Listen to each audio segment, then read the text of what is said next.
Tout de suite, je vais vous laisser vous présenter. Ouais.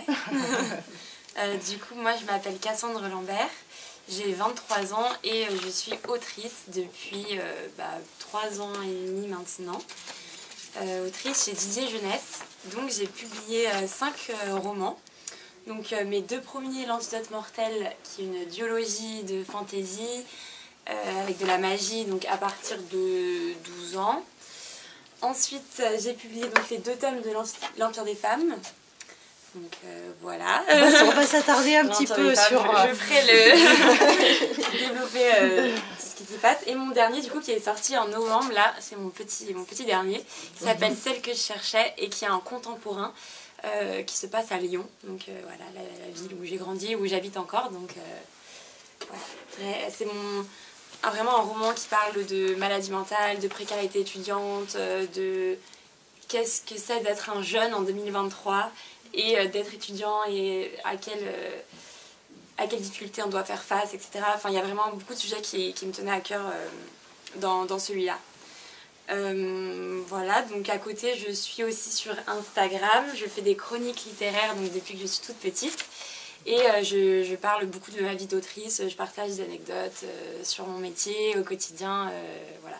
Donc c'est pas un deuxième métier à proprement parler, mais quand même ça prend du temps pour créer du contenu et tout ça, donc je le mentionne quand même, voilà. Du coup, on va commencer tout de suite par parler de l'Empire des femmes. Alors, c'est vrai que quand moi je vous ai proposé de venir, tout de suite je vous ai dit que c'était pas gênant de ne pas avoir lu les romans. Après, il y en a que je peux vous prêter, que je vous prêterai après, bien sûr. Il y en a qui sont à moi, mais il n'y a pas de souci. Moi, je peux vous les prêter sans souci. On va s'attarder donc d'abord sur l'Empire des femmes, qui est une duologie, donc ça se termine, c'est en 2 tomes. Moi j'aime bien dire aussi que c'est un diptyque. Oui, on peut le dire aussi. Voilà.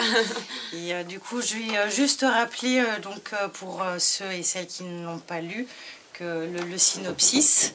Donc j'ai mon anti-sèche. Donc les femmes sont au pouvoir, tête pensante régnant sur la vie politique de Sapientia.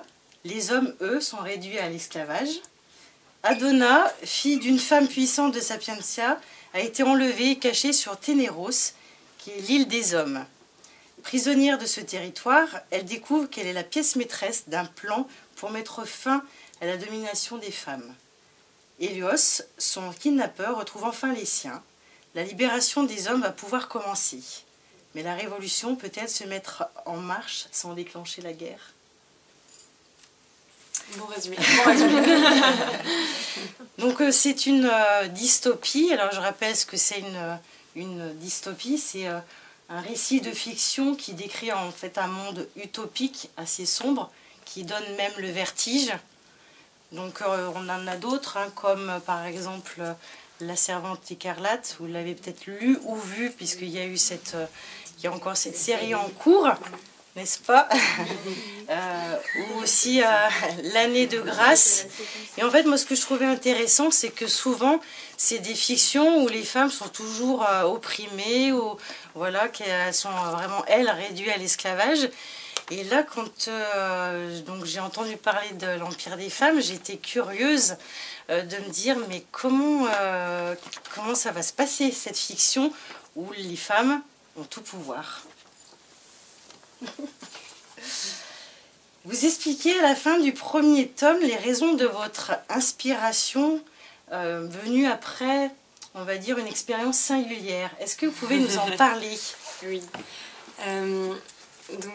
Oui, pour l'Empire des femmes, j'avais envie en fait d'écrire un roman féministe et un roman qui pouvait éveiller certaines personnes au féminisme ou confirmer une pensée féministe déjà existante. Donc ça s'est fait petit à petit. En fait, moi-même en grandissant, j'ai commencé à m'intéresser au féminisme de plus en plus et en fait j'ai réalisé en grandissant qu'est-ce que c'était d'être une femme et toutes les choses auxquelles on est confronté via des expériences plus ou moins cool, genre le harcèlement de rue, tout ça. Donc j'avais cette volonté-là, mais je savais pas trop. Je lisais beaucoup de romans féministes, engagés, par exemple Mona Chollet ou Virginie Despentes. Voilà, donc j'ai commencé à me former un peu, donc c'était la petite graine, on va dire, qui était plantée. Et en fait, j'ai eu un déclic un jour où j'entraînais des enfants, parce que j'ai fait de la gym pendant 10 ans et j'étais entraîneuse, donc j'avais un groupe, donc c'était des enfants de 7-8 ans, il n'y avait que des filles et un seul garçon. Et en fait, j'avais demandé à une petite fille qui s'appelait Évangélique, je crois, je lui ai demandé d'aller chercher une caisse pour faire un atelier de gym, quoi. Et donc j'avais demandé au petit garçon, le seul, de l'accompagner pour aider à porter la caisse.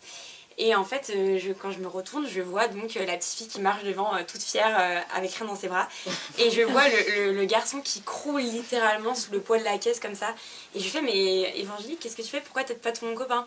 Et elle me dit, ah non mais ça c'est un test pour voir si c'est un vrai homme ou pas. Et là j'étais là en mode, oh là là là là là là. Et après je lui dis, et toi ça te dérange pas, tu réagis pas? Il a fait, bah non moi aussi je veux voir si je suis un vrai homme ou pas. Et en fait là je me suis dit, ouais il y en a pas un pour attraper l'autre. Déjà première réaction. Et deuxième réaction, je me suis dit c'est fou parce que oui les mentalités évoluent, il y a plein de choses géniales qui se passent et qui vont dans le bon sens. Mais eux, c'est la nouvelle génération, ils ont 7-8 ans et il y a déjà des idées qui sont implantées comme ça dans leur esprit. Voilà, t'es un homme, tu dois être fort, tu dois machin, tout ça. Je dis, ah quand même,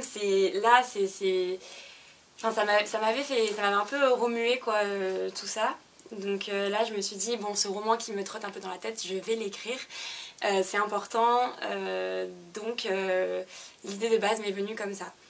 Après, moi je suis très fan donc, de tous les romans que Béatrice a montré. L'année de grâce, je l'aime, Servante écarlate aussi.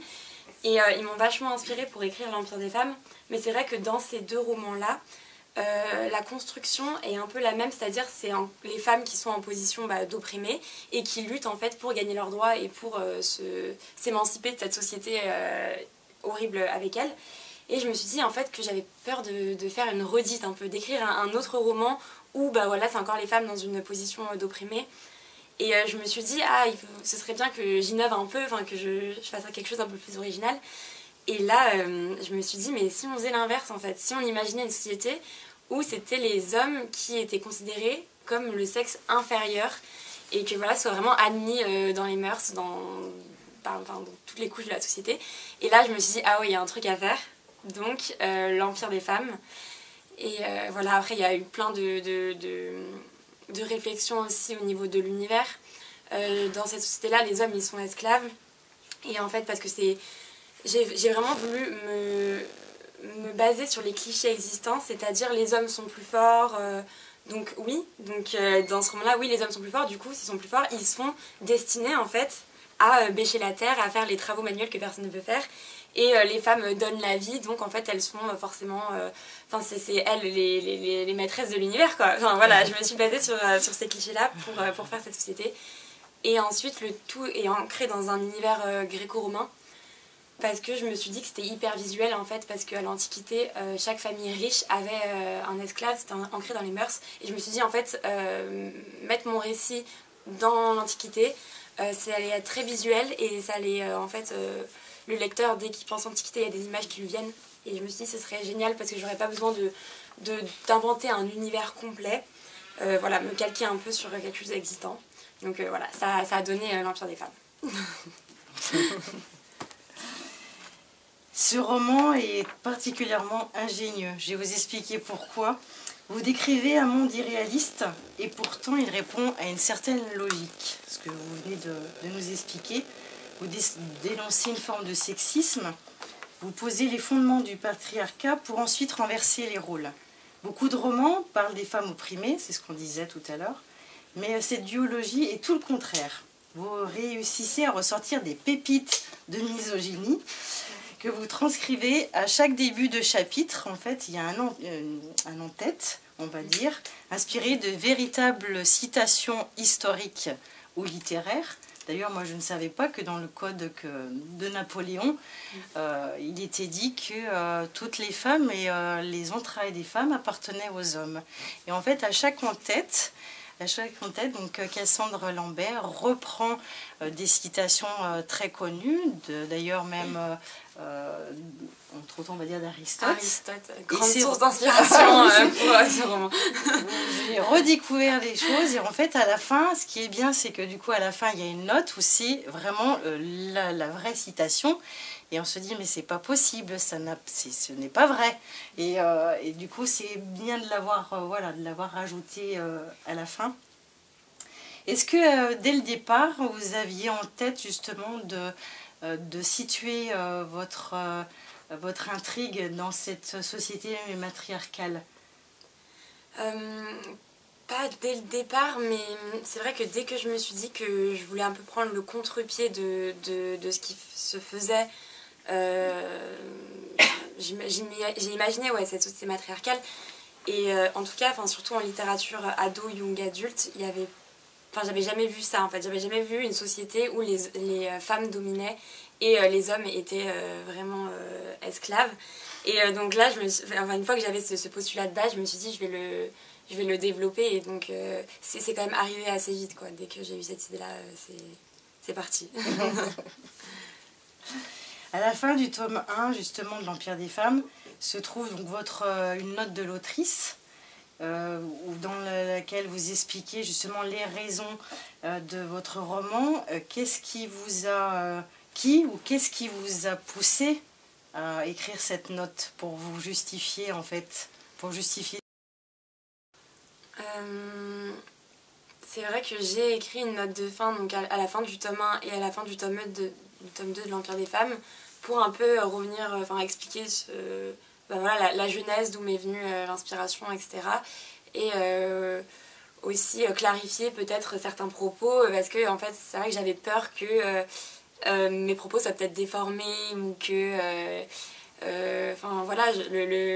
ça reste un sujet sensible, ça reste donc j'avais vraiment cette volonté d'écrire une note de fin pour clarifier tout ça.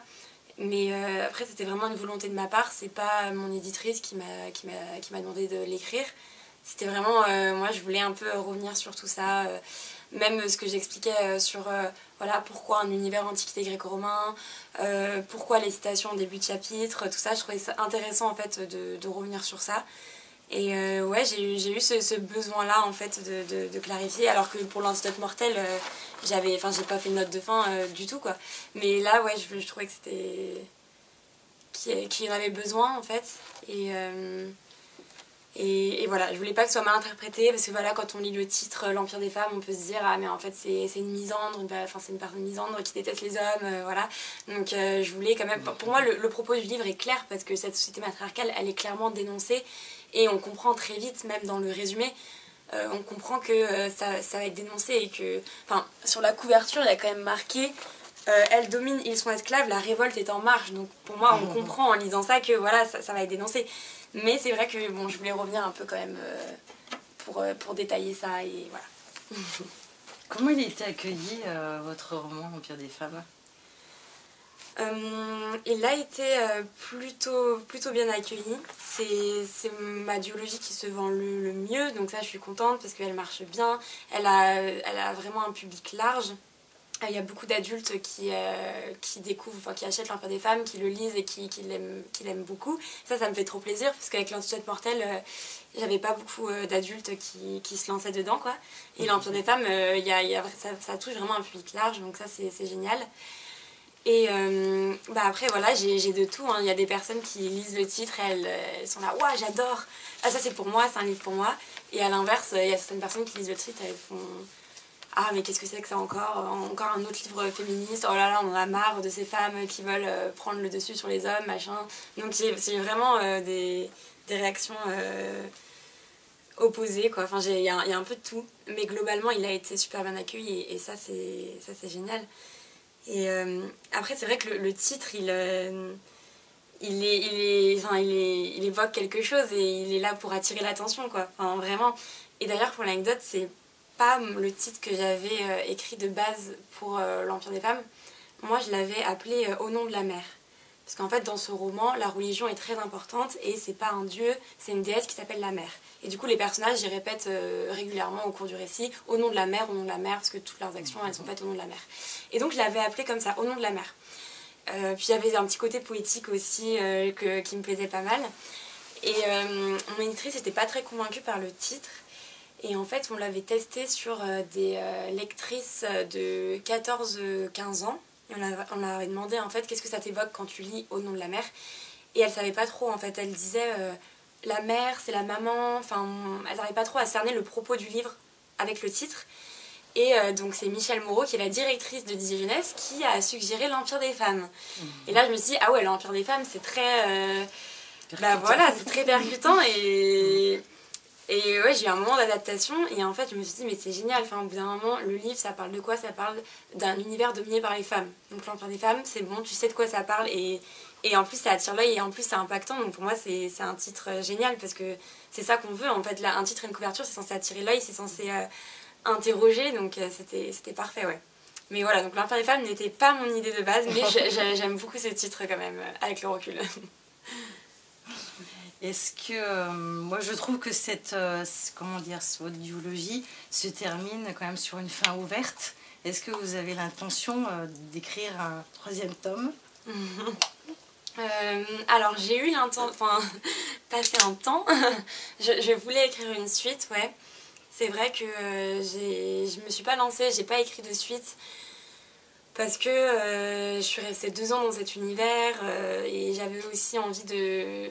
J'avais plein d'autres idées de romans qui me trottaient en tête, notamment celles que je cherchais et que j'avais beaucoup envie de l'écrire. Donc je me suis dit, là, je fais une petite pause.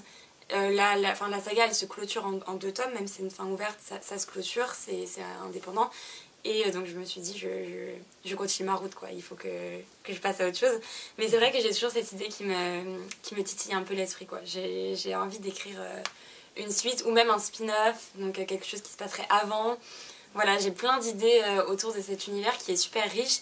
Et en fait, plus j'écrivais, plus je me rendais compte du potentiel et des choses, des histoires qui s'entremêlaient, des choses que je pouvais ajouter, tout ça. Donc ça, c'est pas encore fait. Mais c'est dans un coin de ma tête, on va dire. Vous avez mis combien de temps pour écrire les 2 romans? J'ai mis ouais, à peu près 2 ans en comptant du coup les corrections éditoriales qui prennent quand même pas mal de temps. Il faut savoir que ça prend entre 3 et 6 mois quoi, pour les corrections éditoriales. Parce qu'il y a l'éditrice qui va apporter les corrections sur le fond, donc l'intrigue, les personnages... Voilà, on va vraiment se concentrer sur l'histoire, sur les incohérences, tout ce qu'il peut y avoir. Donc ça prend déjà très longtemps, parce que ça nécessite des grosses corrections parfois. Et ensuite, il y a toutes les corrections de forme, avec les correctrices, je dis correctrices parce qu'il n'y a que des femmes qui travaillent à Didier Jeunesse, donc voilà. Des correctrices qui, elles, vont se concentrer sur la syntaxe, la grammaire, les fautes d'orthographe, enfin tout ça, quoi. Donc là, ça fait quand même beaucoup d'allers-retours. Donc c'est assez long, ouais, les corrections édito. Donc ouais, on va dire j'ai mis 2 ans, 1 an pour chaque livre. Est-ce que des fois votre éditrice vous demandait de... Bonsoir. Est-ce que votre éditrice vous demandait vous imposait de réécrire certains passages? Mon éditrice ne m'impose rien. C'est vrai que j'ai de la chance parce que Didier Jeunesse, c'est une maison d'édition qui est vraiment géniale, hyper familiale. Et en fait, ils incluent l'avis de l'auteur dans tout. Même pour la couverture, j'ai vraiment été inclus dans le processus. C'est moi qui choisis l'illustrateur. À chaque fois qu'il y avait un petit croquis qui était fait, on me l'envoyait pour que je dise est-ce que tu es d'accord avec ça, est-ce qu'on part sur ça, est-ce que tu as d'autres idées, enfin vraiment. Et pour les corrections, c'est pareil en fait. L'éditrice, elle va faire des suggestions. Et en fait, moi, je suis libre ou non d'accepter les suggestions. D'ailleurs, tout se fait sur Word. Je ne sais pas si vous voyez, dans Word, il y a un onglet révision. Je ne sais pas si vous l'avez déjà utilisé, cet onglet révision. Et en fait, ça permet à une personne de mettre des commentaires dans la marge, en fait. Et moi, quand je relis, j'ai le commentaire de mon éditrice et je peux accepter ou non. Ou je peux accepter, mais je peux rajouter un commentaire en disant « Je comprends ce que tu as voulu dire là, mais je vais le formuler autrement, je vais... voilà ». Des fois, mon éditrice, elle me suggère carrément une tournure de phrase, ou une phrase, ou voilà. Et des fois, elle me dit « Ah, là, tu pourrais développer un peu ce passage. » Donc là, après... Je me dis, ah oui, elle a raison, c'est vrai que c'est important, ça va un peu vite, donc je vais le développer. Mais toute seule, enfin, c'est pas elle qui m'a fait la suggestion de ce que je devais dire. Et en fait, ça dépend vraiment, c'est au cas par cas, c'est paragraphe par paragraphe que ça se fait, tout doucement. Et non, il y a vraiment une super communication avec l'éditrice. qui est vraiment impliquée dans le texte, qui est impliquée dans les personnages, qui connaît limite mieux mes personnages que moi-même, enfin, tellement qu'elle travaille dessus, tellement qu'elle lit, elle relit. Donc des fois elle me pose des cols, elle me dit attends mais il se passe ça, mais c'est pas cohérent parce qu'avant t'avais dit ça. Et en fait c'est un tout petit détail que mais je pense personne n'aurait vu, même les lecteurs et tout. Et elle l'avait repéré, bah, après c'est son métier, donc elle a l'œil très affûté. Mais ouais, c'est marrant de voir ça. Et elle me laisse toujours libre. Enfin, en fait c'est très rare qu'on soit pas d'accord sur quelque chose pendant les corrections, parce que mon éditrice, elle me dit pas ouais, juste barre cette phrase. Enfin, en fait elle me dit à chaque fois qu'elle veut retirer ou ajouter quelque chose, elle m'explique en fait pourquoi elle pense que là c'est intéressant de développer. Et en fait comme elle argumente, moi en fait je suis d'accord à 90%. Et quand je suis pas d'accord, je lui dis bah non, ce passage là il me tient à cœur, ok il est peut-être pas hyper important pour l'intrigue, mais en fait ça développe un peu la pensée du personnage, ça développe une relation, il me tient à cœur, j'ai très envie de le garder. Elle fait bah pas de souci, on le garde. Donc c'est la communication, et c'est tout le temps ouais voilà, un jeu de ping-pong où on se renvoie le manuscrit, on se renvoie comme ça pendant très très longtemps, plusieurs mois, plusieurs semaines, plusieurs mois. Ouais. Parce que même les scènes un peu plus violentes, on va dire, jamais elle vous disait non, là t'es allé trop loin, ou il n'y a pas assez de sang. Non, jamais, elle m'a jamais dit que j'étais allée trop loin. Après, je l'avais prévenue que l'Empire des femmes, ça allait être peut-être pour un public plus âgé que l'Antidote mortel. Je l'avais prévenue, elle le savait, donc à partir de ce moment-là, elle n'a pas été surprise, elle m'a rien dit de particulier quoi, à ce propos. Parce que en fait, nous, je l'ai classé donc en young adulte, normalement à partir de 16-17 ans. Donc c'est un rayon qui se trouve ici. Et en fait, cette duologie pourrait très bien être classée en science-fiction, tout ce qui concerne l'imaginaire. Parce que c'est vrai que c'est quand même un roman, au-delà de la difficulté d'écriture, je trouve que quand même il y a des scènes qui sont quand même assez, on va dire, assez costauds, hein, il faut avoir le cœur bien accroché. Voilà, mais jamais aucun moment elle vous a dit non, là t'es allé trop loin, ou pas assez. Non, j'ai vraiment... j'ai pas de souvenir qu'elle me dise ça, non, même une fois pour un passage... Mais en fait, c'est l'histoire qui s'y prête, quoi. Là, c'est tout le propos du livre, donc je voulais pas... C'est des esclaves, donc être esclave, c'est dur, c'est pas une condition qui est cool, qui est sympa. Enfin, forcément, il va y avoir du sang, il va y avoir des choses horribles, la manipulation, enfin, des violences physiques, psychologiques. Donc, ouais, c'est... Et puis je pense qu'on aurait vraiment perdu en substance, enfin, le roman aurait été 1000 fois moins impactant si j'avais essayé de gommer un peu toutes ces choses violentes. Enfin, je voulais vraiment pas, et je pense qu'elle l'a compris aussi ce que je voulais faire avec le livre, et on était sur la même longueur d'onde, donc il n'y a pas eu de soucis à propos de la violence, tout ça. Ce qui est intéressant dans ce roman, c'est que même les personnages secondaires sont vraiment... très intéressant, et que ce soit la meilleure amie d'Adonna qui s'appelle Sirène, qui elle aussi a ce côté un peu naïf, et pourtant qui elle aussi va découvrir ce monde matriarcal qu'elle cautionnait au départ. Enfin bon, elle est née dans ce monde-là, et finalement qu'elle elle a envie de s'en sortir. Elle veut plus vivre comme ça, mais ça arrive tout le long du roman. Ouais. Et c'est vrai qu'on termine le premier tome et on se dit c'est pas possible, il faut vite qu'on attaque le deuxième. Oui, il y a un petit cliffhanger à la fin du tome 1, bien sympathique. Est-ce que ce livre, est-ce que votre duologie, vous la verriez adapté au cinéma? Moi j'aimerais bien, hein, je vois tous mes bébés adaptés au cinéma, il n'y a pas de souci pour ça. Mais particulièrement l'Empire des femmes, parce que c'est très visuel, et il y a beaucoup d'action, des grandes scènes un peu épiques à la Gladiateur, tout ça. Donc c'est vrai que je le vois particulièrement adapté. C'est pas moi qui décide, c'est pas moi qui ai la main mise là-dessus, donc voilà. Et vous verriez quels acteurs pour les deux personnages principaux? Alors ça, en plus, on me demande souvent la question des acteurs. C'est vrai que moi, je ne sais pas, j'ai du mal à mettre un acteur sur mes personnages. Alors Ryan Gosling, un peu trop vieux, ouais, un peu trop vieux.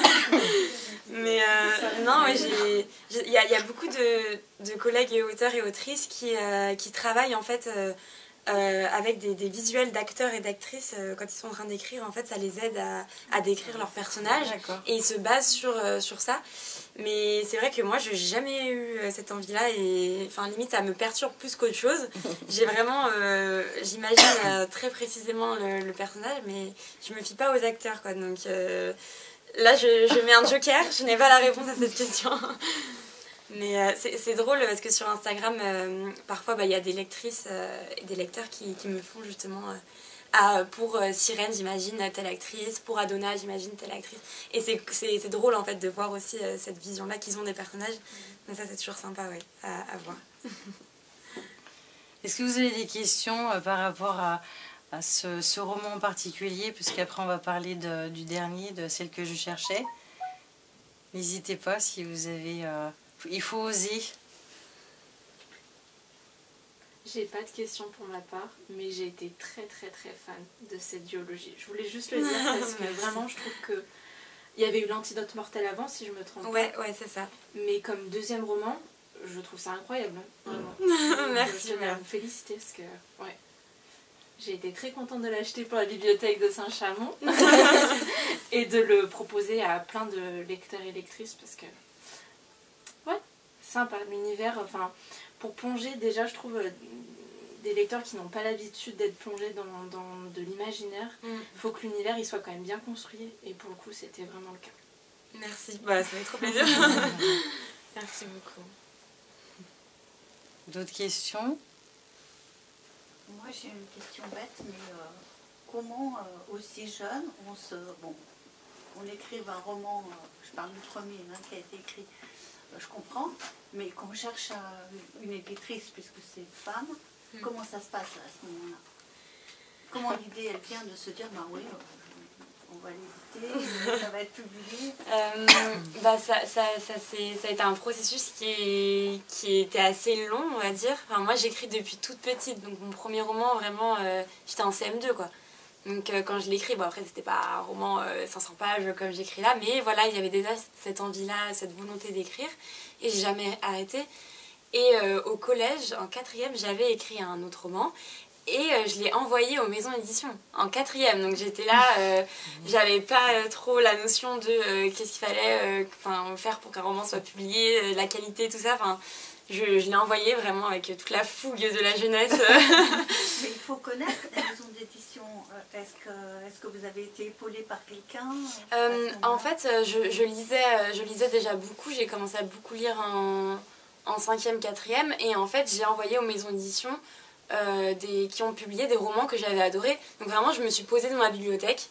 Et j'ai fait la liste de mes romans préférés. Et j'ai regardé les maisons d'édition. Et j'ai choisi en fait les maisons comme ça.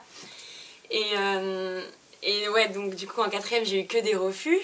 Donc là je me suis dit c'est la fin de ma carrière, c'est fini le talent, et j'ai eu des refus. Donc là ça ne marchera jamais dans ma vie finalement, parce que j'ai été refusée une fois, je vais être refusée toute ma vie. Voilà, en personne très persévérante que je suis. Mais j'ai quand même continué à écrire. Et après il y a eu l'Antidote mortel, donc j'ai écrit en terminale, que j'étais encore au lycée quand je l'ai commencé. Et donc moi c'était mort, fallait plus me parler de l'envoyer aux maisons d'édition, je ne voulais plus. Et en fait c'est vraiment ma maman qui m'a épaulée, elle a toujours lu mes romans, elle a toujours corrigé quand j'étais petite, tout ça, elle a vraiment suivi toute l'évolution. Et pour celui-là elle a dit tu voudrais pas l'envoyer aux maisons d'édition? J'ai dit non, c'est mort, c'est fini, c'est pas possible, j'ai été refusée une fois, on n'y pense plus, je suis nulle, ça vaut rien. Puis ma mère elle m'a dit non, celui-là il a un truc particulier, je sens qu'il a du potentiel, moi je l'adore vraiment, tu devrais essayer d'envoyer. Donc j'ai envoyé à pas beaucoup, il y avait 4-5 maisons d'édition, il y avait Didier Jeunesse, Flammarion, j'avais envoyé Gallimard, en plus j'avais envoyé mes maisons préférées, donc je vidéo, j'étais là allez et puis je me disais une fois que j'aurais que des refus, je ferais peut-être un deuxième envoi avec des plus petites maisons qui sont peut-être plus à même à publier une primo-autrice, enfin voilà. Et en fait 4 mois plus tard j'ai eu la réponse positive de Didier Jeunesse, donc voilà, ça s'est vraiment fait. J'ai envoyé mon roman par mail, de la façon la plus classique. Il est passé par le comité de lecture, donc le groupe de personnes qui lisent tous les manuscrits. Et il a été validé par le comité de lecture et après il a été transmis à l'éditrice. qui l'a lu et qui l'a aimé. Donc, après, au début, elle m'a envoyé un mail, je me souviens très bien de ce moment-là. Le jour où j'ai reçu un mail, je revenais de la gym d'ailleurs, et je reçois le mail et je vois l'objet du mail, c'était notre intérêt pour votre manuscrit L'Antidote mortel. Et là, j'ai le cœur qui commence à battre, tout ça, j'étais là, oh là là, et j'étais trop contente. Et en fait, je lis le mail, et dans le mail, elle expliquait qu'elle n'avait pas encore fini de le lire, mais que le comité de lecture, quand ils le lisent, ils font une fiche récapitulative, une sorte de résumé, quoi. Donc elle savait, enfin elle connaissait la fin, tout ça. Et elle dit, elle me fait que des compliments, mais elle me dit pas qu'elle veut vraiment l'éditer dans ce premier mail. Elle me fait plein de compliments. Elle dit un premier roman avec 3 voies narratives, c'est ambitieux. En plus, parce que du coup on change de point de vue entre les 3 personnages et ils parlent tous à la première personne, mais pour autant on s'y perd pas parce qu'ils ont chacun leur singularité propre. Et en fait ça elle avait vraiment aimé. Elle me fait juste des compliments. Et moi j'arrive vers un moment, je pleure, elle croit qu'il y a un drame, elle me dit qu'est-ce qu'il y a, je fais mais non regarde le mail, et en fait c'était une bonne nouvelle quoi. Donc c'était trop cool. Et j'ai pas répondu tout de suite, et le lendemain j'ai reçu un second mail où là elle m'a dit j'ai encore avancé dans ma lecture cette nuit, je veux vraiment le publier, cette fois elle me le dit, noir sur blanc, est-ce qu'on peut s'appeler, faut que vous montiez à Paris pour rencontrer les équipes, tout ça. Donc après ça allait très très vite, je suis montée à Paris, j'ai rencontré tout le monde, donc... Voilà, ça s'est fait comme Parce que là, vous aviez quel âge pour l'antidote mortel là? Ben là, quand elle m'a appelée, j'avais 19 ans. J'avais 19 ans quand j'ai reçu le coup de fil. Donc voilà. Et puis après, je suis jamais partie de Didier Jeunesse. C'est vrai que j'ai eu d'autres propositions, d'autres maisons d'édition, notamment Gulfstream, les éditions Slalom et même Hachette récemment. Parce qu'eux, ils recrutent, hein, les éditeurs, quand il y a un auteur qui voit que ça marche bien, il essaye de... C'est la petite guéguerre des éditeurs, quoi. Donc j'ai reçu quelques mails, tout ça, mais pour l'instant, je reste avec Didier Jeunesse parce que je suis super contente de cette maison, du travail, de la relation aussi, c'est hyper important, de la relation humaine avec l'équipe. Donc voilà, pour l'instant, je reste. Quand est-ce que vous avez le temps d'écrire? Ben là, maintenant c'est bon, j'ai le temps. C'est vrai que quand j'étais au lycée c'était compliqué parce que terminale, donc il y avait le bac, tout ça, donc j'écrivais la nuit. J'écris la nuit. Voilà. Quand et après, parce que j'ai fait une licence de droit du coup, donc j'écrivais en parallèle du droit, ce qui n'était pas forcément évident. Donc quand on me demande, parce que aussi je faisais beaucoup de sport, j'en fais encore, mais j'avais vraiment un très gros rythme de sport au niveau de la gymnastique. J'ai participé 2 fois à Ninja Warrior aussi, je sais pas s'il y en a qui connaissent l'émission, mais voilà. Donc il y avait les entraînements de Ninja Warrior à côté, enfin voilà. Et quand on me demande, mais vous faites comment pour concilier tout ça? Et ma réponse c'était, en vrai les cours, je révisais pas. Enfin, je faisais acte de présence, mais voilà, mon but en licence de droit, c'était pas de majorer, c'était pas d'avoir 18 de moyenne, je savais que je voulais pas être avocate et que ce que je voulais faire c'était écrire. Du coup je faisais en sorte d'avoir la moyenne. Comme ça mes parents ils me laissaient un peu tranquille en mode bon c'est bon, elle peut écrire ses livres parce que elle a la moyenne, donc ça va, elle est pas perdue. Et voilà, je faisais ce qu'il fallait pour avoir la moyenne. Après l'investissement il était à 0, ce qui me laissait du coup un peu de temps pour écrire et pour faire du sport à côté. Mais voilà, j'ai dû quand même sacrifier un peu le côté... la licence, je l'ai eu quand même la licence, mais voilà. Et le droit c'est fini maintenant? Maintenant j'ai eu ma licence, donc j'ai dit à mes parents c'est bon, vous voyez j'ai fait le taf. Et non, j'hésitais à me lancer dans un master, mais je me suis dit ça allait encore être beaucoup d'implication, et en fait c'est du temps que je perds pour écrire mes romans, parce que moi depuis toute petite j'ai cette idée. Enfin, même si, voilà, je l'ai perdu un peu de vue quand je me suis dit il sera jamais accepté, mon roman, tout ça.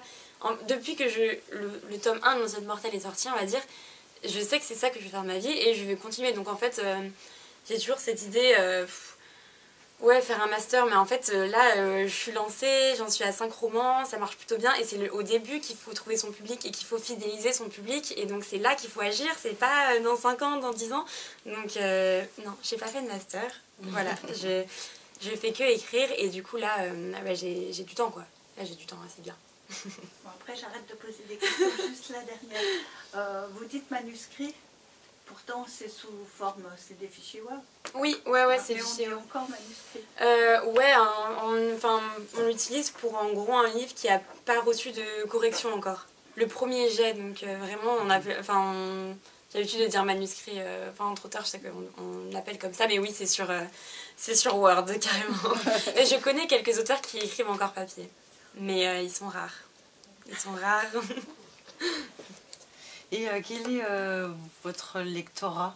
Ce sont plutôt des femmes, il y a aussi des hommes? J'ai 90% de femmes, on va dire, 10% d'hommes, et j'ai beaucoup de...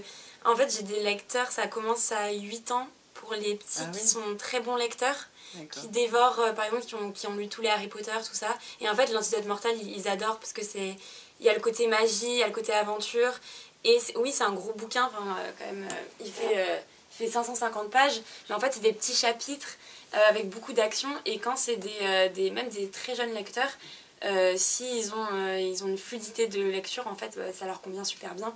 Et pour ceux qui dévorent les livres très très vite, lui au moins il tient un peu, il tient une semaine, un minimum.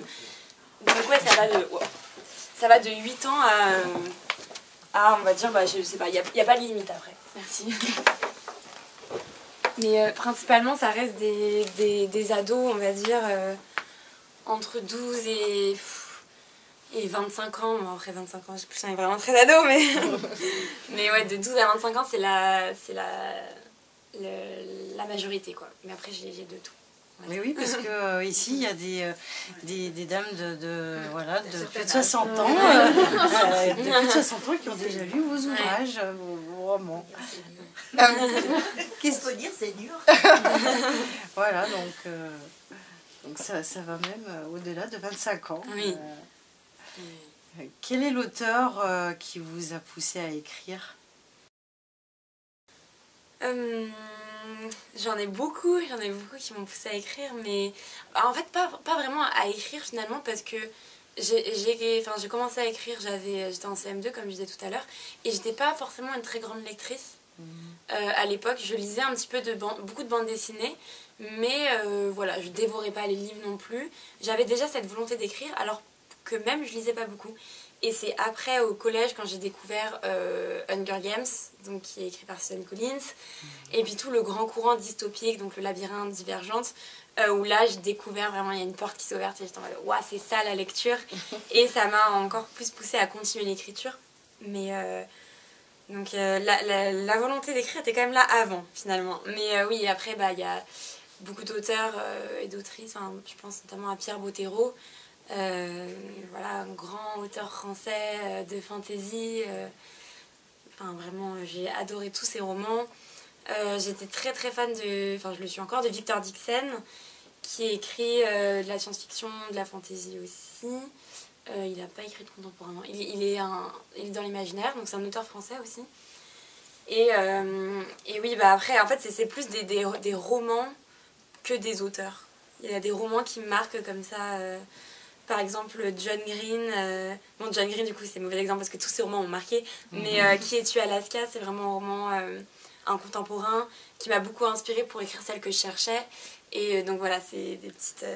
Plein de micro-révélations à chaque fois qu'il y a une lecture impactante. En fait, ça me pousse à continuer, ça m'inspire. Donc voilà. Bien, on va parler du coup de celle que je cherchais, donc qui est sortie début novembre. Donc là, toujours chez Didier Jeunesse. Donc je vous fais un petit résumé assez court. Donc c'est l'histoire de Noah Moreau, qui vient juste d'avoir 18 ans. C'est le sosie parfait de Timothée Chalamet, que vous connaissez peut-être, voilà, qui est en fac de droit à Lyon.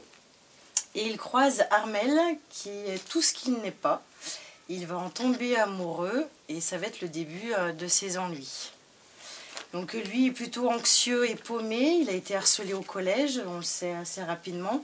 Elle est très sûre d'elle, elle aime faire la fête. Elle entame des études de philosophie. Dès le début, on découvre des bribes de l'enfance d'Armel. Elle est imprévisible et on sait qu'elle suit une thérapie chez une psychiatre. Elle est la reine des listes improbables, comme la liste des films des écrivains que doit regarder Noah. Noah veut devenir écrivain, mais il n'ose pas se lancer dans l'écriture. Les thématiques de ce roman sont vraiment très nombreuses. Moi, c'était la première fois que je lisais un roman sur la précarité estudiantine. Est-ce que c'est... comment dire? Est-ce que vous avez enquêté sur ce sujet-là? Est-ce que c'est quelque chose que vous avez vécu? Ben ouais, j'ai pas eu besoin d'enquêter, hein, parce que quand on est à la fac, j'ai quand même fait 3 ans de fac, donc j'ai vu la précarité étudiante, j'ai vu des camarades de classe, des amis qui ont fait la queue devant les Restos du Cœur. J'ai vu des amis qui sont restés confinés dans notre petit crous de 10 mètres carrés pendant des mois, des semaines, des mois, des années. Moi, j'ai eu de la chance parce que c'est vrai que du coup, j'étais en crous pendant 3 ans à Lyon pendant mes études de droit. Mais pendant le confinement, hop, je suis retournée chez mes parents qui habitent à Iseron, je sais pas s'il y en a qui connaissent, bon, à Iseron, voilà, campagne, donc tout s'est très bien passé pour moi, génial, mais j'ai des amis en fait qui sont restés, qui n'avaient pas la possibilité de revenir chez leurs parents, qui ont été confinés dans leur petite chambre quoi, de 10 mètres carrés, enfin c'est inhumain quoi, quelque part.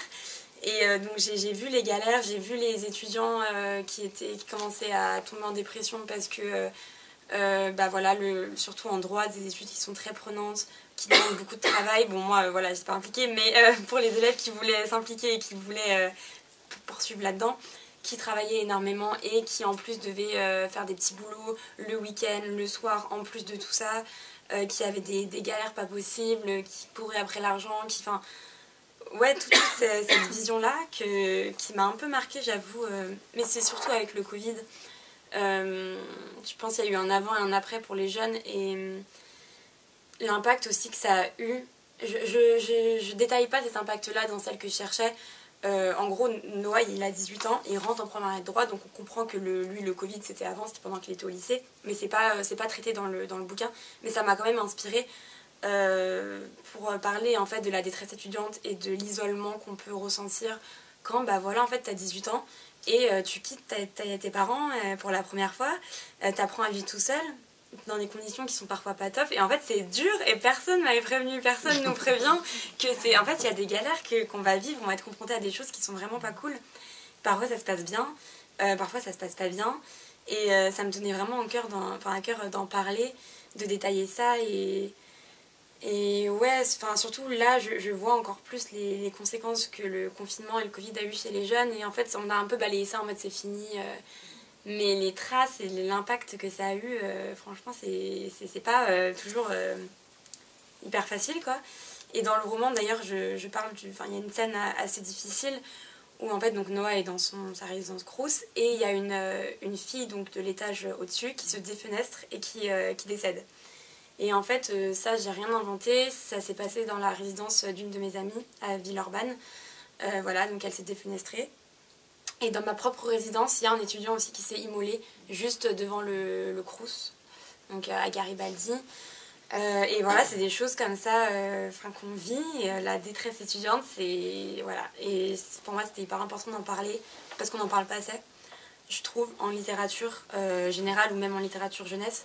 C'est vrai qu'on parle beaucoup de cette période de l'adolescence où le corps change, on découvre plein de choses, on apprend à s'assumer, à découvrir qui on veut être, quels sont nos rêves. Ouais, c'est comment être intégré dans un groupe d'amis. Ça, c'est des problématiques qui sont aussi très importantes et il faut en parler. Mais c'est vrai que j'ai l'impression que quand on a 18 ans, ça y est, on est adulte, il y a plus les problématiques qui sont... chaque âge, en fait, a ses propres problématiques. Et là, j'avais vraiment envie de me concentrer sur... ok, t'es plus ado, mais est-ce que t'es vraiment adulte ? C'est quoi être adulte, comment on se construit aussi, on est majeur, on a le droit de tout faire, mais est-ce que c'est pour autant qu'on est à l'aise avec le fait de tout faire ? Enfin voilà, il y a beaucoup de choses dans ce roman, donc voilà, ça me tenait vraiment à cœur, même si de base je l'ai écrit comme un roman sur la maladie mentale en fait. Je voulais vraiment traiter ce sujet-là et je voulais qu'il y ait un personnage qui souffre d'une maladie mentale. Parce que je trouve aussi que la maladie mentale, on en parle de plus en plus. Et d'ailleurs, avec le Covid, on en a parlé de plus en plus des étudiants ou même en général des personnes qui souffraient psychologiquement. Le tabou est en train de se déconstruire et c'est très cool. Mais je trouve qu'il y a encore du travail à faire et on n'en parle pas, on n'en parle jamais trop finalement. Donc voilà, je voulais aussi qu'il y ait cette thématique-là dans le roman. Ce roman-là, il est très moderne et contemporain. Il est quand même très ancré dans le réel. Et moi, ce que je trouve intéressant, c'est qu'il y a une écriture vraiment très différente des autres romans. C'est une écriture même assez incisive parce que donc les deux personnages principaux échangent, ils parlent chacun de leur côté, chacun à leur tour. Et à la fois, des fois, quand ils échangent comme s'ils s'envoyaient donc des SMS. Et c'est construit comme ça. Et je trouve que ça donne un tempo, une dynamique. Et moi, je me disais, mais c'est quand même le grand écart de passer d'une littérature comme ça, de la fantaisie, à vraiment un roman tellement ancré dans le réel, où on se dit, waouh, on prend quand même, voilà, il y a une claque, parce qu'au-delà on parlait là de cette thématique de la précarité des étudiants, mais il y a aussi donc toute cette relation et aussi l'emprise. Et alors on en parle, on va peut-être pas trop développer, je ne veux pas trop en révéler, mais ce qui est intéressant dans ce roman-là, c'est que c'est le personnage, le garçon, qui finalement va avoir cette emprise de cette fille, alors que, on va dire, d'habitude, c'est plutôt le contraire. C'est plutôt la fille qui est sous emprise d'un garçon. Et c'est ça là où je trouve que c'est très intéressant. Donc, c'était délibéré de passer vraiment de se dire il y en a marre de la fantaisie, je reviens dans le réel. C'était pas vraiment un j'en ai marre, mais c'est vrai que moi j'avais pas envie de m'enfermer dans un genre. Et j'avais pas envie. Ouais, c'est ça, moi j'ai plein d'idées sur plein de sujets différents. Et là, je voulais parler de maladie mentale. Et en fait, je me suis dit, mais ça s'y prête mieux dans un contemporain ancré dans le réel plutôt que dans une fantaisie. C'est un univers médiéval, tu n'as pas le mot qu'est-ce que c'est une dépression, qu'est-ce que c'est un trouble borderline, un trouble bipolaire, on ne sait pas, c'est pas crédible. Là, je me suis dit, en fait, c'est le contemporain. Et j'ai construit autour de cette thématique-là. Et ouais, c'est vrai que c'est le grand écart. Après, il y a des similitudes quand même, comme tu as très bien expliqué sur le fait de vouloir en fait déjà avoir une voix narrative de garçon pour une romance. C'est quand même assez original. D'habitude, les romances, on est plus dans le point de vue intérieur d'une fille. Donc là, je voulais un peu prendre le contre-pied aussi. Déconstruire un peu dans les romances qu'on peut voir un peu... où c'est le gars un peu bad boy, un peu machin, qui est fort, qui est sûr de lui, et la fille qui est un peu plus timide, un peu plus réservée, un peu perdue. Là, c'était vraiment l'inverse. Enfin, voilà, j'essaie aussi de jouer avec ça, de jouer avec les codes et de jouer avec les clichés. Et je me suis vachement amusée aussi à faire ça. Alors, sans vouloir trop en dire sur la fin, sans divulgacher, moi j'étais quand même surprise par cette fin. Je me suis dit que c'était pas du tout cette fin-là que vous aviez imaginée au départ. Ah bon? Oui. Pourquoi? Alors on peut pas trop en dire aussi. C'est vrai. Mais du coup, je me suis dit c'est pas possible, ça va pas se terminer comme ça. Voilà. Okay. Et comment on peut expliquer sans trop en dire? Ça va être compliqué. Donc non, c'était vraiment la fin que vous aviez imaginée pour ce roman-là. J'ai imaginé 15 fins différentes. Voilà, même au fur et à mesure de l'écriture, je ne savais pas comment ça allait se terminer. Vraiment, j'avais plusieurs pistes en tête, mais voilà, après, plus j'approchais de la fin, plus je commençais à me dire, à voir dans quelle direction j'allais partir. Parce qu'il faut savoir que moi, je travaille sans plan, sans chapitrage, donc c'est vraiment au fur et à mesure que l'intrigue me vient. Même si j'ai un fil rouge principal dans ma tête, je ne travaille pas avec des plans. Donc je me laisse la liberté de construire le récit au fur et à mesure. Ce qui est génial, je trouve, créativement parlant. Enfin, j'adore ça. Et oui, donc là, j'avais plusieurs pistes. Et non, c'est celle-là que j'ai choisie. Enfin, je me suis décidée et voilà, ça va bouger. Ça n'a pas bougé. Vrai de vrai. Ouais. Quelle est la question que vous aimeriez que je vous pose et qu'on ne vous a jamais posée? Alors... Une question qu'on ne m'a jamais posée. Waouh! Il faut un petit temps de réflexion.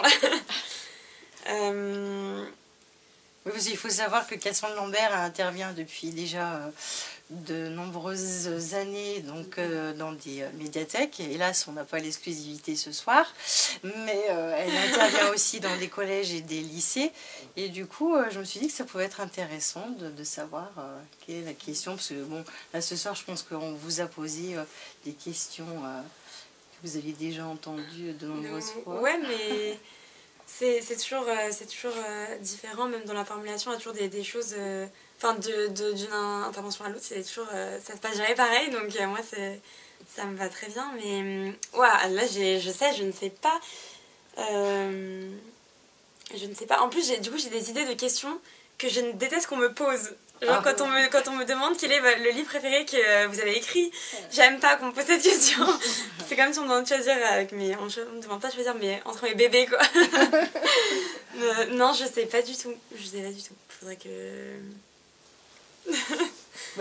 C'est la question que je vous ai posée juste avant, c'est-à-dire, est-ce que vous aviez prévu une autre fin? Vous l'avez jamais posée, celle-ci.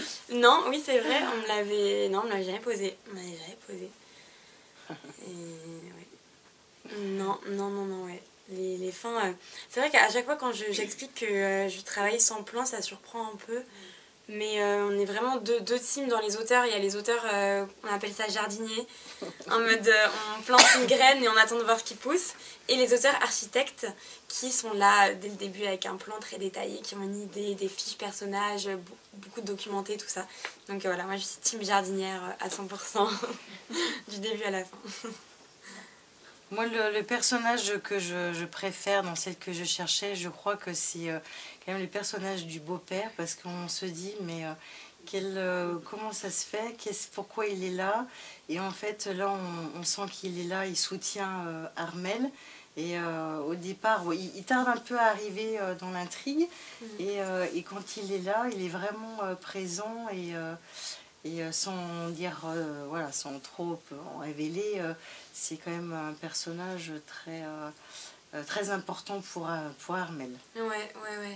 Et je trouvais ça intéressant aussi d'exploiter la relation beau-père-belle-fille. Parce qu'en fait, elle s'entend mieux avec son beau-père qu'avec sa mère, quoi. Et ça, je trouvais ça intéressant à développer et une relation assez originale, assez inattendue. Qui se passe pas forcément bien d'ailleurs, parce que Armelle, ses relations en général avec tout le monde, ça se passe pas forcément bien. Mais je me suis vraiment amusée aussi à développer ça, à imaginer en fait cette relation particulière, mais belle aussi, et beaucoup d'amour, même si les deux sont maladroits, ils osent pas trop, ils arrivent pas trop à communiquer, mais ça se voit que du côté du beau-père, il est là, il essaye, il sait pas trop comment s'y prendre, il veut pas non plus trop s'imposer. Donc c'était assez intéressant à développer, ouais. Est-ce que vous avez des questions? J'espère que ça vous donne envie de découvrir ces romans, et bien sûr que je vous les prêterai. Je réserverai. Mais je ne connaissais pas, je lis vraiment, et j'aime bien, apparemment ce sont des beaux livres. Une belle écriture, oui. Mais je ne connaissais pas du tout. Ouais, il n'y a pas de souci. Moi j'ai une question sur l'esthétisme des ouvrages du coup, puisque vous avez, comme on disait, des genres très différents et des esthétismes aussi, des couvertures très différentes. Est-ce que vous avez la main mise sur le projet final de l'objet livre? Ouais, j'ai vraiment, moi à dire, comme je disais, Didier Jeunesse, voilà, maison qui implique l'auteur dans toutes les étapes, tout le processus, que ce soit les corrections éditoriales ou les couvertures. Donc là, pour les couvertures, ma maison d'édition en fait, dès le début, pour l'Anecdote mortelle, mon éditrice m'a dit, on a l'habitude de travailler avec une dizaine d'illustrateurs et d'illustratrices. Et elle m'a dit, je te donne le site internet des illustrateurs et illustratrices, et vas-y, tu regardes et tu me dis lequel tu préfères, lequel te tente et lequel tu as envie qui dessine ta couverture. Et du coup, j'ai regardé et j'ai eu le coup de cœur pour l'illustrateur qui s'appelle Germain Barthélemy. Voilà, son style, sa façon de dessiner, tout ça, j'adore. Et donc je me suis dit, c'est lui, je veux que ce soit lui qui fasse mes couvertures. Et c'est parti comme ça. Et après, on l'a construite ensemble, la couverture. C'est vrai que au début, moi, je savais pas trop, j'avais pas trop d'idées. C'est un peu compliqué. Et puis, c'est vrai que c'est pas mon métier, mine de rien, je sais pas, c'est du service marketing en fait, c'est qu'est-ce qui va attirer l'œil d'un public, comment trouver la bonne couverture, la couverture qui attire, qui reflète aussi ce qu'il y a dans le livre, et qui attire l'œil, et qui soit jolie, et qui machin, et en fait en tant qu'auteur, on a envie en plus de donner une couverture parce que c'est notre bébé, c'est un peu notre... voilà. Mais en fait, je trouve, en tant qu'auteur, on n'est pas forcément les mieux placés pour dire ce que c'est une belle couverture, finalement. Et donc là, c'est un travail aussi à faire, un travail de lâcher prise, et un travail de faire confiance aux gens qui... dont c'est le métier. Parce que moi, je suis pas illustratrice, c'est pas mon métier, je suis pas éditrice, je suis pas service marketing, voilà. Donc c'est un petit travail à faire quand même pour lâcher prise. Mais ça a été super facile parce qu'en fait ils m'ont vraiment demandé du début à la fin. À chaque fois il y avait un croquis et ils me l'envoyaient en me disant ça, est-ce que t'aimes bien, est-ce qu'on part sur ça, est-ce que je veux modifier ça. Et voilà, et je répondais et petit à petit ça s'est construit comme ça. Et voilà, après on a eu beaucoup de galères pour la couverture de celle que je cherchais, du coup il est pris. Mais ouais. On a eu beaucoup de galères pour cette couverture, elle devait pas être comme ça du tout au début, c'était deux mains en fait qui se rejoignaient, il n'y avait pas du tout l'idée des personnages. Et en fait, on allait dévoiler la couverture sur Instagram, et en fait, une semaine avant, il y a une autre maison d'édition qui a aussi dévoilé la couverture pour un roman, et en fait, c'était, vraiment ça se ressemblait, mais... c'était presque identique, quoi. C'était vraiment des couvertures qui se ressemblaient. Et en fait, comme ils avaient posté en premier la photo, ils l'avaient dévoilé en premier, la couverture, en fait, on aurait pu être accusé de plagiat si on gardait cette couverture. Et du coup, à 3 mois de la sortie, il a fallu changer de couverture totalement, trouver une autre... inventer complètement autre chose. Et donc ça s'est fait un peu dans la précipitation, tout ça. Mais au final, je préfère cette couverture à celle d'avant. Donc je suis très contente, je me dis c'est le destin qui a voulu ça. Mais c'est toujours... c'est toujours un grand challenge la couverture, ça fait peur, on a envie que... on a toujours un peu l'appréhension, est-ce qu'elle va me plaire, est-ce qu'elle va pas me plaire, mais... moi j'adore toutes mes couvertures, donc il n'y a pas de souci sur ça. Et même la 4e de couverture, c'est vous qui l'écrivez ou alors la 4e, non. C'est c'est pas l'éditrice, ça dépend, ouais, c'est l'assistante édito, ou ça peut être... Ouais, ou même les correctrices peuvent... écrire les 4e de couverture. Mais c'est pas moi qui l'écris en tout cas. J'ai jamais écrit la 4e. Vous êtes toujours d'accord? Ouais, après des fois il y a des petits détails et je dis ça faut peut-être formuler autrement, ou voilà, ou rajouter cette idée là qui est importante à mon sens. Mais globalement je suis satisfaite de mes couvertures. Juste pour celle que je cherchais justement, dans la 4e de couverture au début, il y avait marqué une question en fait. C'était la même 4e, sauf qu'à la fin il y a marqué quel secret cache Armelle avec tant d'acharnement. Il y avait cette question là pour un peu attiser le lecteur, questionner le lecteur, tout ça. Et en fait moi cette question elle me dérangeait parce que en fait ce qu'elle cache Armelle, c'est pas vraiment caché, en fait c'est juste que on se demande pourquoi elle réagit comme ça, et pourquoi elle se comporte comme ça. Elle se comporte pas comme ça parce qu'elle est atteinte d'une maladie mentale. Et on le sait dès le début, en fait. Dès le début, il y a des séances, des chapitres. En fait, elle parle avec sa psychiatre. Et c'est pas un secret. Et en fait, moi, je trouvais ça bizarre, cette idée de... Déjà, pourquoi faudrait le cacher? Comme c'était un secret, pourquoi c'est honteux? Et tout ce qu'il y avait derrière, ça me plaisait pas, en fait. Même si, oui, elle est pas à l'aise d'en parler.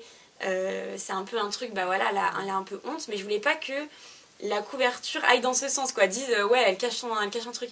Donc j'ai dit, ah non, je suis pas à l'aise du tout avec cette question. Et ils ont très vite compris. Et ils ont dit, oui, c'est vrai que maintenant que tu le dis, c'est un peu bizarre formulé comme ça. Donc hop, on a enlevé la question. Et voilà, quoi.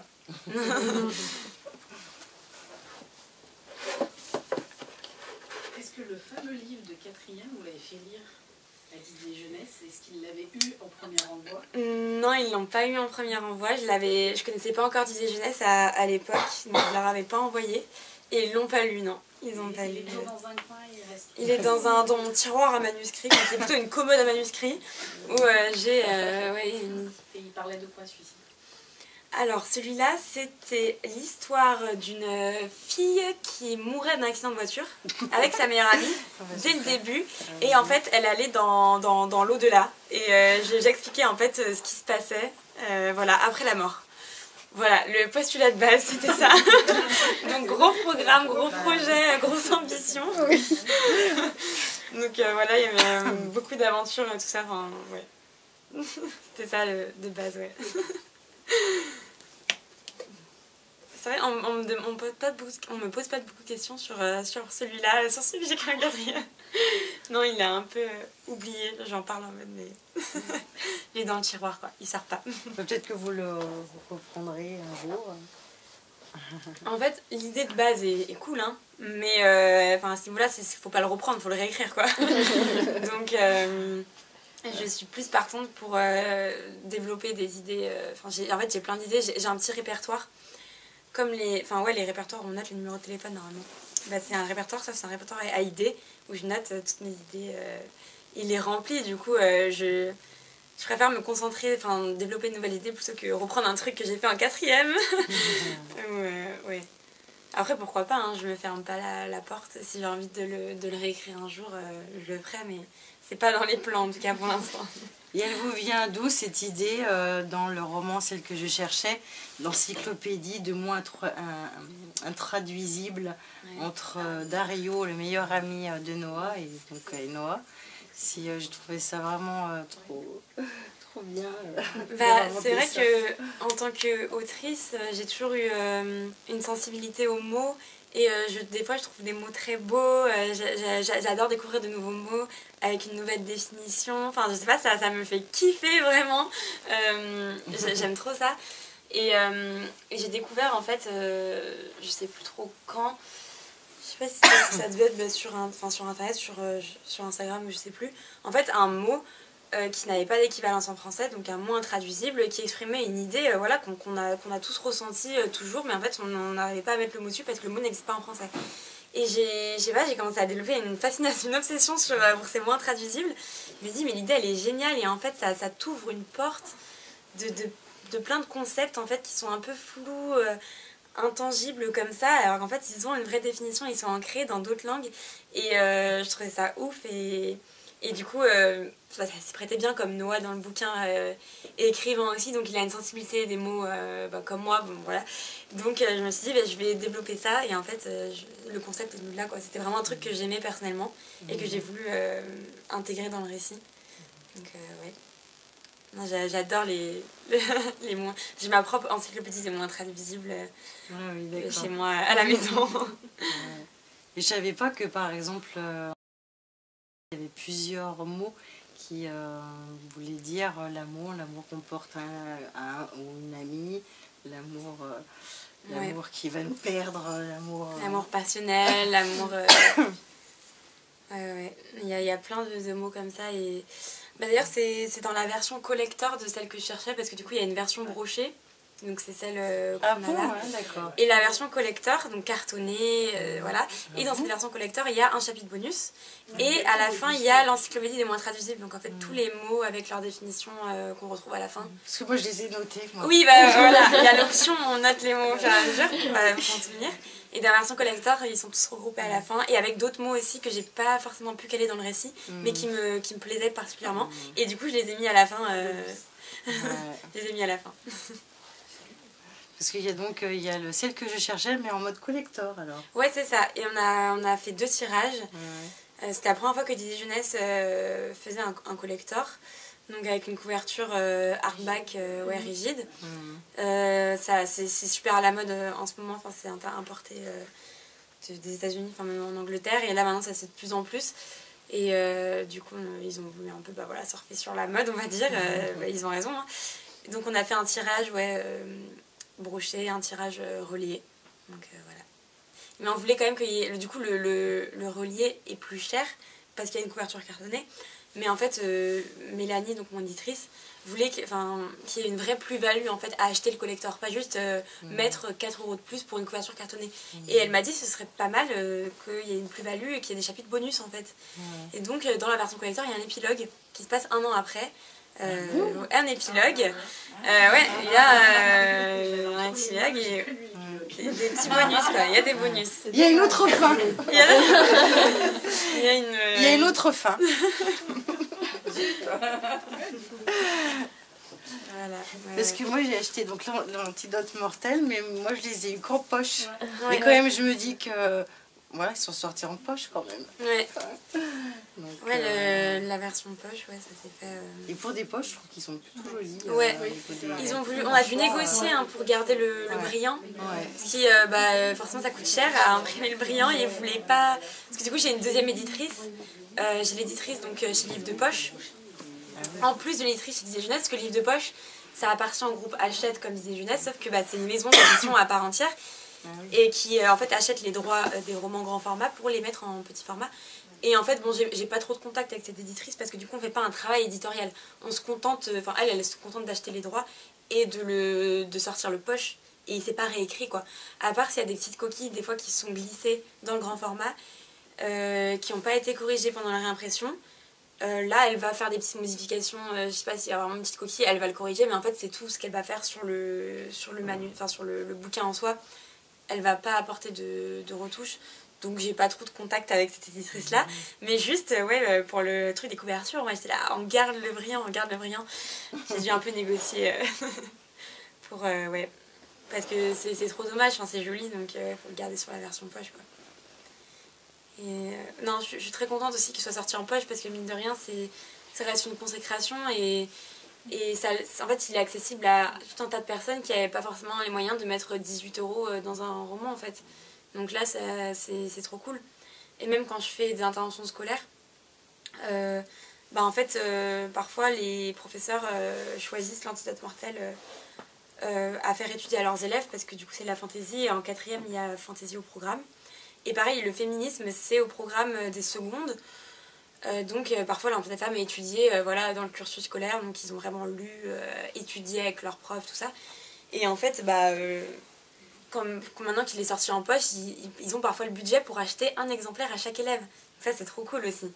Donc, ce qu'on peut pas faire avec un grand format, c'est pas possible, quoi. Donc là, après, on se débrouille autrement, ils étudient des extraits, des choses comme ça. Mais c'est vrai que c'est bien aussi qu'ils aient l'objet à eux, qu'on puisse faire ça, quoi.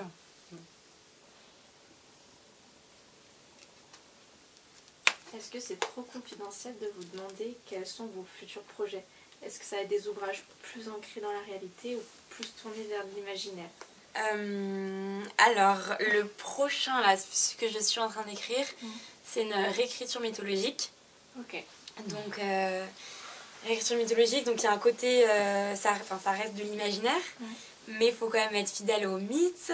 La mythologie grecque, elle est foisonnante, elle est complexe, donc... J'avoue que je passe plus de temps à faire des recherches qu'à écrire, parce que c'est très long. Puis ça reste dans l'Antiquité. J'avais déjà quelques bases d'Antiquité, parce que l'Empire des femmes, j'avais fait beaucoup de recherches pour ancrer mon récit dans un univers, ça reste fictif, mais inspiration Antiquité gréco-romain. Sauf que là, j'ai pas le droit à l'erreur quelque part, quoi. Il faut que je connaisse le sujet, donc recherche. Et... à côté, en fait, j'écris un autre roman en parallèle parce que je participe au feuilleton des Incorruptibles, qui est une action mise en place dans les écoles. Et en fait, le but, c'est de contacter des auteurs. Et en fait, les auteurs écrivent un roman avec les élèves, quelque part. En fait, les élèves suivent la construction du récit. Et toutes les 2 semaines, je dois envoyer 3 chapitres aux élèves. Et j'ai 10 classes. 10 classes et j'ai niveau 3e seconde. Et donc j'envoie toutes les 2 semaines le récit et il m'envoie des tonnes de questions et je dois répondre aux questions aussi en plus d'envoyer les chapitres. Et pour le feuilleton des Incos, j'ai écrit un roman d'horreur. Parce que justement je me suis dit ça allait couper avec ce que j'ai fait et puis je me suis dit je vais me faire kiffer aussi, ça va être pas prise de tête et puis je pensais que ça allait plaire aux ados, tout ça, un roman d'horreur, voilà. Donc c'est ce que je fais en parallèle. Donc, voilà. Pour l'instant j'ai ces 2 projets qui me prennent tout mon temps et après on verra. J'ouvrirai mon répertoire à idées et je regarderai comme ça et je choisirai quelque chose. Moi je voulais vous remercier pour les romans que vous avez écrits. Je vous ai déjà rencontré une fois en fait à Cultura à Givors quand j'étais en stage. Ok, oui, j'allais me dire, je me rappelle, j'ai des bribes de souvenirs, oui. Enfin, c'est moi, Olivia, je sais pas si vous vous rappelez de mon nom, je pense pas, mais... Et j'avais acheté vos 3 premiers romans d'un coup. Et je les avais adorés et tout. Et je vous avais envoyé un petit message sur Instagram. Mais après, quand j'ai lu le tome 2 de l'Empire des femmes, j'ai pas eu le temps, j'ai pas osé faire de messages. Et j'ai vraiment adoré, surtout l'Empire des femmes. Merci. Ça m'a, même moi j'avais déjà des pensées féministes, mais ça m'a encore plus fait comprendre certaines choses. Ça participe à mon évolution. Et je suis vraiment intéressée par tous vos projets. Et ce que je cherchais, ça a l'air vraiment d'être... Puis là, je l'ai acheté pour Noël. J'attends que Noël pour le lire en fait. Voilà. Je voulais vraiment remercier ça fait plaisir, pour merci. ces bons romans. Merci en tout cas à vous, Cassandre Lambert, d'avoir répondu présente à cette invitation. Moi, je suis vraiment très contente. Moi, j'avais entendu parler de vous en fait début septembre parce que j'ai eu la chance de participer à une formation sur la littérature destinée aux adolescents ou même aux jeunes adultes. Et quand j'ai entendu parler de vous, j'ai dit mais je veux absolument lire des romans de Cassandre Lambert. Et c'était presque inespéré que vous veniez parce que je vous ai contacté en septembre. En tout cas, merci d'être venu ce soir. Voilà. Avec plaisir. Merci à vous d'être venu à la rencontre. Et puis j'espère que si vous tentez un de mes romans, que ça va vous plaire. J'espère de tout cœur. Je pense déjà que ça va me plaire. Moi, je vais commencer par le dernier. Le dernier, ok. On fait à l'envers, ça marche aussi. J'ai bien aimé. Ok, trop bien. Moi, j'ai vraiment commencé par le tome 1 de l'Antidote mortel. Alors que c'était l'Empire des femmes qui m'intéressait à la base, mais... On va vous raccompagner. En tout cas, merci à vous. Finissez bien la soirée. Et puis à une prochaine fois pour une rencontre ici.